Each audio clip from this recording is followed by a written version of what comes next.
नमस्कार, उदय India digital में आप सबका बहुत बहुत स्वागत है। आज 4 मई है। आप सबको मालूम है विधानसभा की काउंटिंग जो इलेक्शन हो चुका है, पश्चिम बंगाल, आसाम, केरल, तमिलनाडु और पुडुचेरी का काउंटिंग चल रहा है। और जैसे हमने उदय इंडिया डिजिटल में पिछले 1.5 महीना से हम अपना व्यूअर्स को बताते आ रहे हैं कि एक तरफ जो दूसरे लोग नैरेटिव गढ़ रहे थे, सच क्या है झूठ क्या है वही सच कोई बता नहीं रहा था। केवल एंड केवल उदय इंडिया के थ्रू हमने जमीनी हकीकत क्या है, हमारा रिपोर्टर वहां लोगों से बात किया, कुछ लोगों ने सच बोला, कुछ लोगों ने डर के बताया। लेकिन आज जब काउंटिंग शुरू हुई और रुझानों के बाद हम जानेंगे, अशोक जी से हम जानेंगे कि पहले अकॉर्डिंग टू इलेक्शन कमीशन क्या क्या रुझान में, कौन सा राज्य में किस पार्टी का कितना क्या क्या रुझान है, आप थोड़ा पहले हमारे दर्शकों को बता दें। जी दीपक जी, 12 बजे तक के रुझानों के अनुसार इलेक्शन कमीशन ऑफ इंडिया की वेबसाइट के अनुसार असम में 126 में से 124 सीटों के रुझान आए हैं, जिसमें बीजेपी 79 पर आगे चल रही है, इंडियन नेशनल कांग्रेस 24 पे आगे चल रही है, एजीपी 9 पे आगे चल रही है और एआईयूडीएफ 2 पर आगे चल रही है। वेस्ट बंगाल में 294 में से 250 सीटों के रुझान सामने आए हैं, जिसमें से बीजेपी 167 पे आगे है, टीएमसी 82 पर, सीपीएम 1 पर। केरला में 140 में से 127 सीटों के रुझान सामने आए हैं, जिसमें से आईएनसी इंडियन नेशनल कांग्रेस 57 पर आगे है, सीपीएम 29 पर आगे है, आईयूएमएल 23 पर और सीपीआई 11 सीट पर आगे है। सबसे ज्यादा चौंकाने वाले परिणाम तमिलनाडु के दिखाई दे रहे हैं, जिसमें से 234 में से 222 सीटों के रुझान सामने आ गए हैं, जिसमें से पहली बार चुनाव लड़ रहे टीवी के 108 सीटों पर आ गए हैं और ऑल इंडिया डीएम के 62 सीटों पर, डीएम के 42 पर और पीएम के 5 सीटों पर। पुडुचेरी में 30 में से 16 सीटों के रुझान सामने आए हैं, जिसमें से एआईएनआरसी 9 सीटों पर, इंडिपेंडेंट 3 पर, बीजेपी 2 पर और आईएनसी 1 पर। जी दीपक जी। जी अशोक जी, जैसे आपने बताया आज पूरे भारत में जो लोग एनालिसिस देख रहे हैं, यूं तो 4 राज्यों की इलेक्शन है, रुझान आ रहा है, काउंटिंग चल रहा है, लेकिन सबका फोकस जो है वो पश्चिम बंगाल के ऊपर है, क्योंकि हमने ही उदय इंडिया में कवर स्टोरी किया था। क्या बंगाल में श्यामा प्रसाद मुखर्जी का अधूरा सपना भाजपा पूरा कर पाएगा, ये हमने कवर पे डाला था 15 दिन पहले।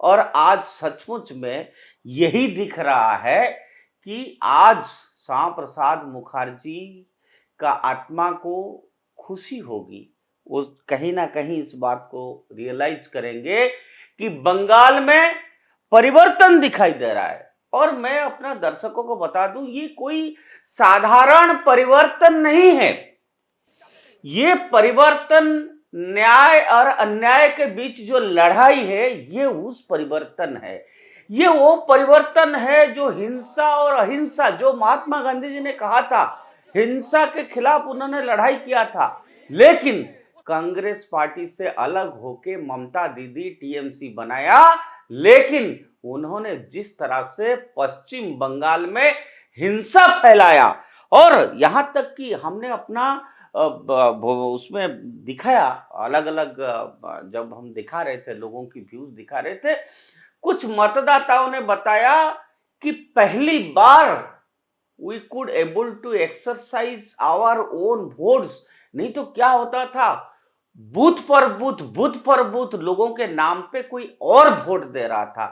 Thanks to good governance, I must thanks to election commission of India, I must thank to Home Minister, I must thanks to Prime Minister of the country, and सबसे बड़ा क्रेडिट तो जाता है पश्चिम बंगाल की जनता को, जिन्होंने असलियत में 56 की छाती दिखाई, घर से निकली। पश्चिम बंगाल की बाहर भी जितने बंगाल के लोग थे, इस तरह से इवन पोस्टल बैलेट में भी बड़ा उत्साह पूर्वक दिल्ली से, बंगाल से, सॉरी बेंगलुरु से, मुंबई से, जहां जहां बंगाल के लोग थे, फ्लाइट में, ट्रेन में पैसा खर्चा करके जाके इस बार वोटिंग करके आए हैं।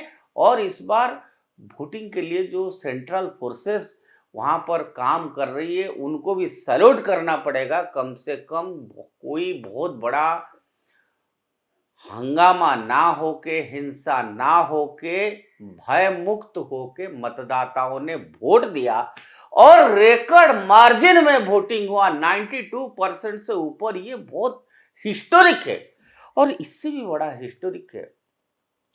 भगवत गीता में जैसे कहा गया है, यदा यदा हि धर्मस्य ग्लानिर्भवति भारत अभ्युत्थानम् अधर्मस्य तदात्मानं सृजाम्यहम् परित्राणाय साधूनां विनाशाय च दुष्कृतां धर्म संस्थापनार्थाय संभवामि युगे युगे। ये जो भगवान कृष्ण ने कहा था, कहीं ना कहीं अभी लगता है कि पश्चिम बंगाल में पाप का घड़ा भर चुका था और स्वयं भगवान कृष्ण आके वहां पर पहुंचे और मतदाताओं को न्याय मिला और डेमोक्रेसी स्ट्रेंथन हुआ और लोग, महिला, गरीब सब पीड़ित थे, कह नहीं पा रहे थे। आप सोच सकते हैं कि किस हालत में गांव में, पश्चिम बंगाल की गांव में लोग जी रहे थे। बेसिक फैसिलिटी तो छोड़ दीजिए, बिजली, सड़क, पानी, ये तो छोड़ दीजिए, वहां पर क्या भयावह माहौल था। कोई इंडस्ट्री नहीं था, लोगों के पॉकेट में पैसा नहीं था। ये वो बंगाल का हालत बना दिए थे कम्युनिस्ट पार्टी पहले, बाद में ममता दीदी ने 15 साल तक ये हाल बनाया। वो बंगाल की धरती है जहां रामकृष्ण परमहंस, मां काली का जहां मंदिर है, स्वामी विवेकानंद जहां पैदा हुए हैं, श्यामा प्रसाद मुखर्जी जहां पैदा हुए, गुरुदेव रविंद्रनाथ ठाकुर की धरती है वो। और संस्कृति, पर्यावरण, कवि क्या नहीं है, मां गंगा। लेकिन सबके बावजूद आखिर में आज काउंटिंग का दिन में पहली बार ऐसे लगता है, पहली बार बंगाल में ऐसा स्थिति पैदा हुआ। और प्रधानमंत्री नरेंद्र मोदी जी ने कहा था कि 4 मई को हम झाल मुड़ी खाएंगे, 4 मई को हम पेड़ा बांटेंगे। और सचमुच आज रुझान से यही प्रतीत हो रहा है कि बंगाल में one hopes good governance will come back, normalcy of life will come back, development will come back to Bengal। और जैसे होम मिनिस्टर अमित शाह ने कई बार बताया, दीदी का जो गवर्नेंस, फेल्योर ऑफ गवर्नेंस को एक्सपोज करवाया। कोई तो होना चाहिए, कोई तो खड़ा होना चाहिए जिसके सहारा में जनता आज मुंह खोल पाई। तो उसके लिए हम बीजेपी का संगठन को और प्रधानमंत्री मोदी जी को और बंगाल की जनता को साधुवाद देंगे कि सचमुच में जनता क्या सोचती है। यहाँ पश्चिम बंगाल में एक बात और भी मैं बोलना चाहता हूं। इलेक्शन की प्रक्रिया जब से शुरू हुआ है तब से आज तक none of the, I can say most of the media house, journalist जो नैरेटिव क्रिएट करते हैं सोशल मीडिया के थ्रू, वो बार बार भ्रम फैला रहे थे। कोई नहीं कह रहा था कि इस तरह से रुझान आएगा, रिजल्ट क्या होगा वो तो 2 बजे के बाद या 4 बजे के बाद पूरी तरह से क्लियर होगा, जब पूरा राउंड्स की काउंटिंग हो जाएगा। लेकिन आप सोचिए कि एक लोकतंत्र में, एक डेमोक्रेसी में लोग क्या चाहते हैं, उस बात को कोई दिखाता नहीं है, उस बात को कोई बोलता नहीं है। दिल्ली में हमारा बहुत सारे जर्नलिस्ट फ्रेंड्स को मैं जानता हूं, बंगाल से हैं, मैं उनको पूछता था अफसर जानने के लिए कि क्या स्थिति है, आपको क्या लगता है, लेकिन सब ने कहा कि बीजेपी को 60 से 70 सीट, बीजेपी दिन में सपना ना देखे। वो आंख बंद करके continuously they were creating narratives in favour of TMC and against Narendra Modi, against BJP. तो यहां कहना चाहूंगा कि ये लड़ाई नरेंद्र मोदी का नहीं था, ये लड़ाई था लोकतंत्र को बचाने का।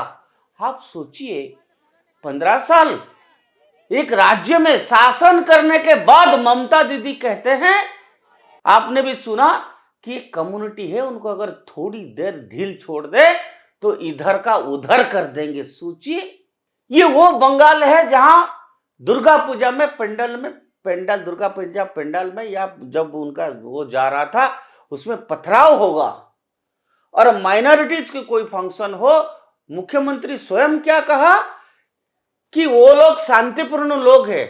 अगर रामनवमी और उनका कोई फंक्शन रमजान एक दिन पड़ता है तो वो कहते हैं कि हिंदू लोग सतर्क रहे, वो लोग तो शांति प्रिय लोग हैं।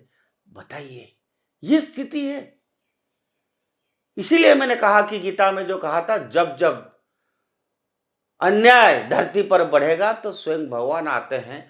तो हमको ये बीजेपी का जीत नहीं लगता है, हमको लगता है ये सनातन धर्म का देश है, ये भारत तपोभूमि है। मुनि ऋषि, यहाँ पर कोई भी अधर्म बहुत दिन तक नहीं चल सकता है, चाहे वो कोई भी पॉलिटिकल पार्टी हो, कोई भी पॉलिटिकल पार्टी हो।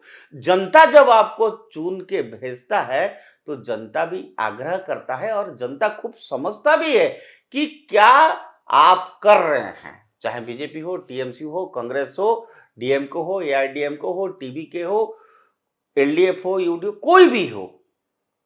तो पश्चिम बंगाल का जो रिजल्ट है, जो रुझान है, वो आगे आने वाला उत्तर प्रदेश की इलेक्शन हो या गुजरात का इलेक्शन हो, even it will have impact on the Lok Sabha election of 2029। ये बहुत बड़ी इंपैक्ट है, इतने सालों के बाद बंगाल में चेंज हुआ। दूसरा, एक और महत्वपूर्ण बात इस इलेक्शन में मैं अपना दर्शकों को बता दूं कि लेफ्ट पार्टीज का पूरा भारत में विलय हो गया। अब भारत में कोई भी राज्य नहीं बचा है जहां लेफ्ट का सरकार है। इसी से आप समझ जाएंगे कि धीरे धीरे भारत में किस तरह से चेंजेस आ रहा है।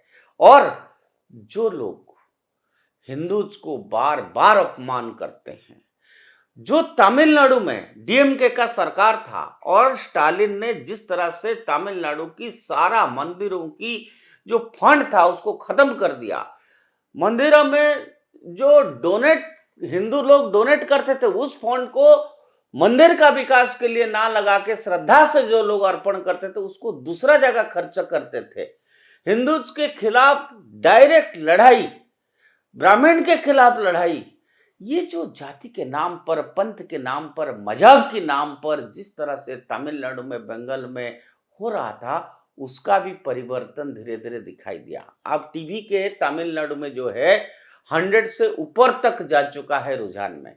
और आप देखिए, डीएमके का पहले रहा है कि कभी रूलिंग के बाद वो कभी नहीं आता है, इस बार भी वही हुआ, लेकिन डीएमके 54 तक अभी रुझान में आ गए हैं। तो एआईडीएमके प्लस जो है 71 है। टीवी के जिसका हुइसिल उनका चुनाव चिन्ह, ये एक तरह से तमिलनाडु में भी हुइसिल ब्लोइंग है। ये केरल में, मैं फिर से एक बात यहां पॉइंट आउट करना चाहता हूं, केरल में जब जब राहुल गांधी वहां से थे सांसद, केरल में नहीं जीतता था। इस बार राहुल गांधी गए, सोनिया गांधी आए, कम से कम केरल में यूडीएफ का सरकार बना।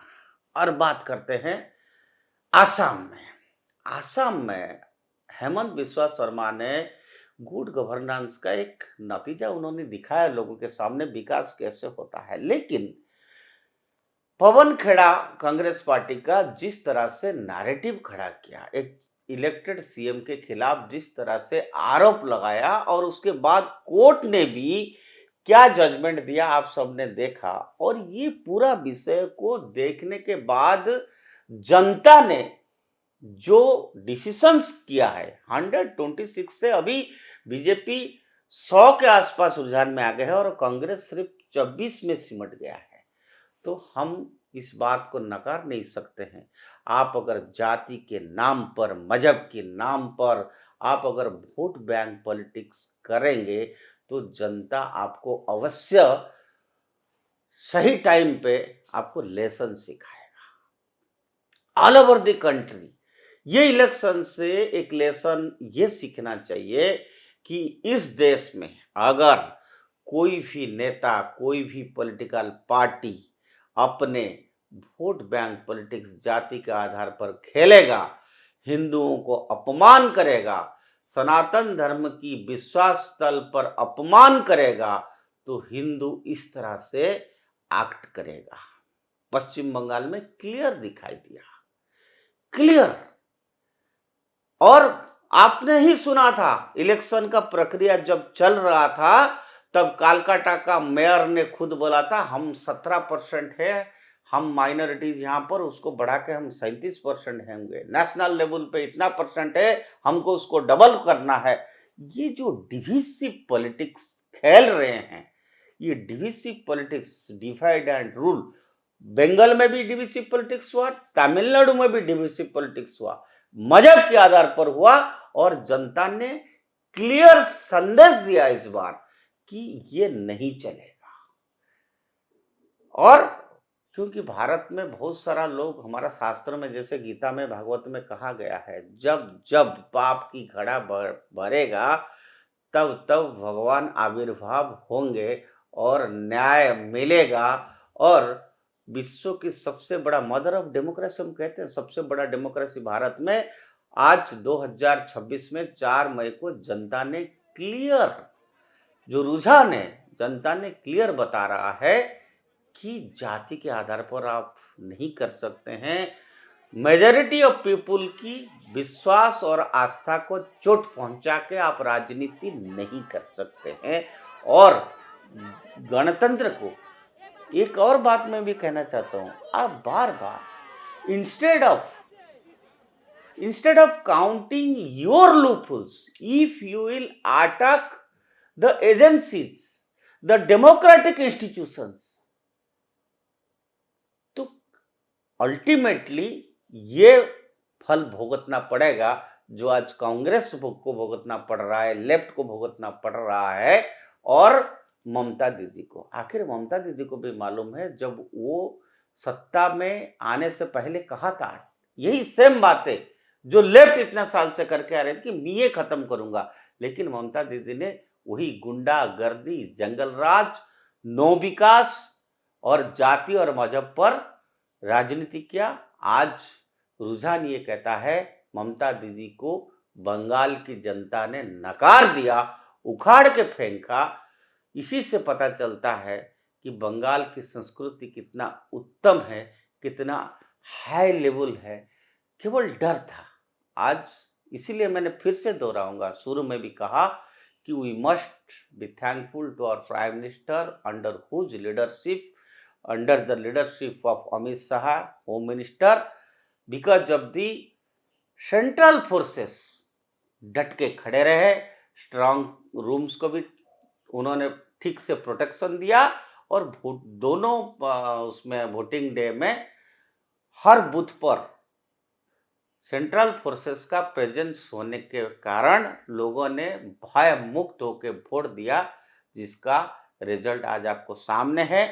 हम फिर से 5 बजे जब रुझान और क्लियर हो जाएगा और पूरा गिनती हो जाएगा, फिर उसके बाद एक और एनालिसिस आपके सामने रखेंगे, कौन कौन सा एरिया में क्यों कौन टीएमसी हारा, क्यों बीजेपी हारा, केरल में एलडीएफ क्यों हारा और यूडीएफ क्यों जीत रहा है, स्टानिल का क्यों तमिलनाडु में हार हुआ।